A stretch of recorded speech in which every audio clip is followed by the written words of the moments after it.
Halo teman-teman, berjumpa kembali dengan podcast cerita bermakna pengantar tidur. Kali ini adalah episode 3, sesi 3, episode 3 ya. Judul cerita pertama adalah melakukan dengan jiwa. Pada suatu hari, Paganini, pemain biola terkenal, tampil di hadapan para penontonnya. Dan baru saja mereka berhenti bertepuk tangan baginya. Ia menyadari bahwa ada sesuatu yang tidak beres dengan biolanya. Seseorang telah mencuri biolanya yang asli dan menggantikannya dengan biola tiruan. Ia bungkam dan tidak berdaya. Ia menuju ke belakang layar dan memeriksa sekali lagi. Namun ia tidak menemukannya. Maka ia kembali ke panggung dan berkata, "Tuan-tuan dan nyonya-nyonya, saya baru saja menyadari bahwa seseorang telah mencuri biolaku dan meninggalkan kepada saya biola murahan ini. Tetapi saya ingin menunjukkan kepada Anda sekalian bahwa musik tidak ada dalam alatnya, melainkan dalam jiwa pemainnya." Kemudian ia bermain dengan sangat gemilang, suatu penampilan yang tidak pernah diperlihatkannya sebelumnya. Dan dari biola tiruan yang murah itu, keluarlah musik yang mampu membuat para penontonnya bertepuk tangan gemuruh. Paganini telah menunjukkan kepada mereka bahwa musik tidak terdapat dalam alatnya, tetapi dalam jiwa pemainnya. Itulah tugas kita untuk terjun ke panggung dunia ini dan menyatakan kepada seluruh dunia bahwa musik dari kabar gembira Injil tidak terdapat dalam alat-alat lahiriah, tetapi dalam jiwa kita. Sebuah cerita karya Tony Castle ya. Ya, anekdot yang tepat sekali, di mana bukan alatnya ya, tetapi jiwa, skill, roh, dan kemampuan yang kekuatan dari dalam ya. Baiklah, kita lanjutkan dengan cerita selanjutnya. Cerita selanjutnya ini berjudul Doa Tanpa Teks. Ada seorang pastor merasa terganggu melihat seorang lelaki tua berpakaian lusuh masuk ke gereja setiap sore. Dan baru saja beberapa menit keluar lagi.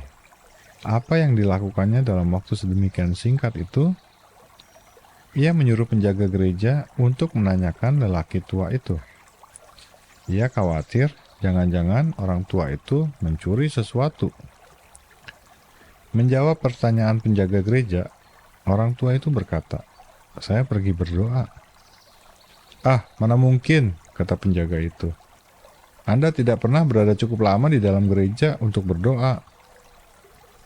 "Baiklah, Anda tahu," kata pria tua berpakaian lusuh itu. "Saya tidak dapat mengucapkan doa yang panjang. Tetapi setiap sore saya hanya masuk dan berkata, 'Yesus, inilah Jimmy.' Kemudian saya berdiam diri 1 menit dan keluar lagi. Itu hanyalah sebuah doa sederhana, tetapi saya kira ia mendengarkan saya." Beberapa waktu kemudian, Jimmy terluka dan masuk rumah sakit. Ia membawa kecerahan dan kegembiraan ke seluruh bangsa rumah sakit itu. Orang-orang yang biasanya mengeluh menjadi riang, dan terkadang terdengar tertawa terbahak-bahak.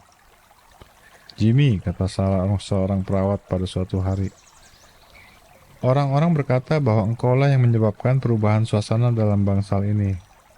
Mereka berkata bahwa engkau selalu bahagia."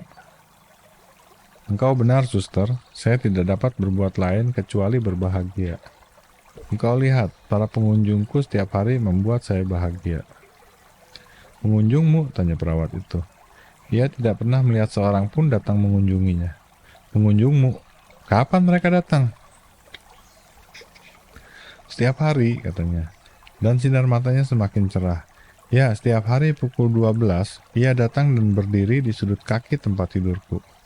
Aku memandang dia dan ia tersenyum sambil berkata padaku, 'Jimmy, ini aku, Yesus.'"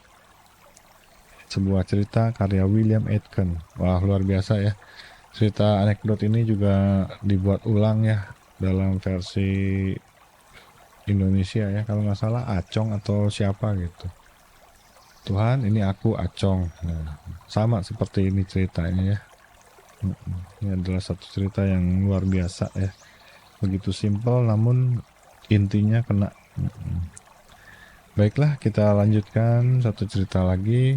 Ini adalah cerita berjudul Keraguan, karya Nasan. Seorang pria tinggal bersama sahabatnya di Cornwall, Inggris. Di tempat itu ada sejumlah besar lubang yang dalam, yang sebelumnya digunakan sebagai tempat penambangan emas. Tidak ada pagar maut ataupun jeruji di sekelilingnya.